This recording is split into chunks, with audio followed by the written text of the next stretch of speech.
Hello बच्चों, क्या आप जानते हैं कि अंग्रेजी में एक छोटी सी गलती है जिसे बड़े बड़े लोग भी करते हैं। और वो गलती है कि अकॉर्डिंग टू मी कहना। ये सुनने में थोड़ा सही लगता है लेकिन असल में ये गलत है। जानिए क्यों।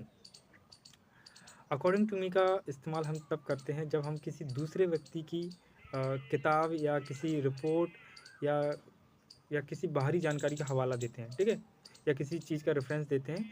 तब हम करते हैं अकॉर्डिंग टू, ठीक है।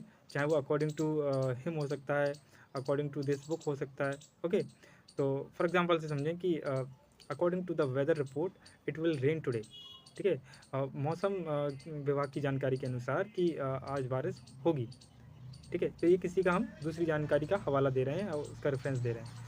According to my teacher English is easy, है ना, मेरे शिक्षक के अनुसार अंग्रेजी बहुत आसान है। तो हम किसी दूसरे व्यक्ति का जब हवाला देते हैं, दूसरे व्यक्ति का रेफरेंस देते हैं, तो हम उसमें यूज़ करते हैं अकॉर्डिंग टू का।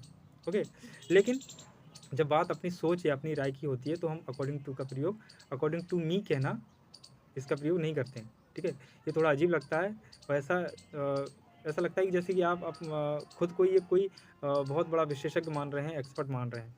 अपनी बात कहने के लिए हम इस्तेमाल करते हैं इन माय ओपिनियन का और आई थिंक का, ठीक है। इन माय ओपिनियन, है ना, ऐसे करके आप सेंटेंस चालू कर सकते हैं।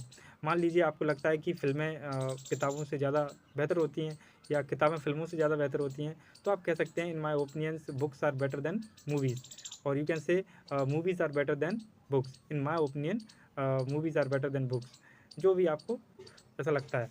ओके, तो क्योंकि ये आपकी व्यक्तिगत राय हो सकती है, इसको बदला जा सकता है, इसलिए हम अकॉर्डिंग टू का प्रयोग नहीं करते हैं। इन माय ओपिनियन और आई थिंक का प्रयोग कर सकते हैं। तो याद रखिए कि अकॉर्डिंग टू का जो प्रयोग होता है वो किसी सोर्स के लिए होता है।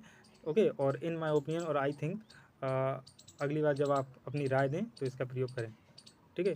और उम्मीद है ये वीडियो आपको समझ में आया होगा। अच्छा लगे तो शेयर ज़रूर करें और ये जानकारी लोगों तक पहुँचाएँ।